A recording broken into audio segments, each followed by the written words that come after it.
আসসালামু আলাইকুম এভরিওয়ান। আজকে আপনাদের সাথে চাল কুমড়ার একটা খুবই ইউনিক রেসিপি শেয়ার করব।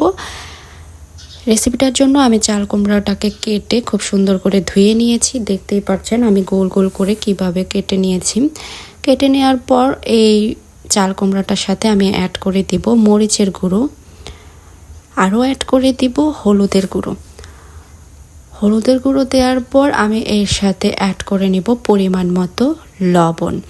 লবণটা দেওয়ার পর আমি এগুলো খুব ভালো করে মেখে নিব। তারপর আমি একটা হাঁড়ি বসিয়ে এর মধ্যে পরিমাণ মতো তেল দিয়ে দিয়েছি। তেলটা খুব ভালো করে গরম হয়ে আসলে এর মধ্যে আমি একে একে সবগুলো চাল কুমড়া দিয়ে দিব। দিয়ে খুব ভালো করে ভেজে নিব চাল কুমড়াগুলো। আমার চাল কুমড়াগুলো একে একে সবগুলো ভাজা হয়ে গিয়েছিল। এটা ছিল আমার লাস্ট ওয়ান।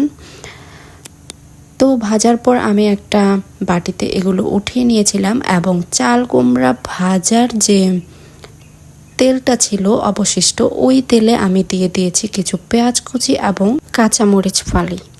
কাঁচামরিচ এবং পেঁয়াজটাকে আমি খুব ভালো করে ভেজে নেব। ভেজে নেওয়ার পর আমি এইগুলোকে ভেজে রাখা চাল কুমড়ার উপর দিয়ে দিব। দেখতেই পাচ্ছেন আমার রেসিপি একদমই রেডি। এইটা কিন্তু গরম ভাতের সাথে খেতে দুর্দান্ত স্বাদের লাগে। অবশ্যই বাসায় একবার ট্রাই করবেন। আজকের রেসিপি এতটুকুই। সবাই সুস্থ থাকবেন, ভালো থাকবেন। আল্লাহ হাফেজ।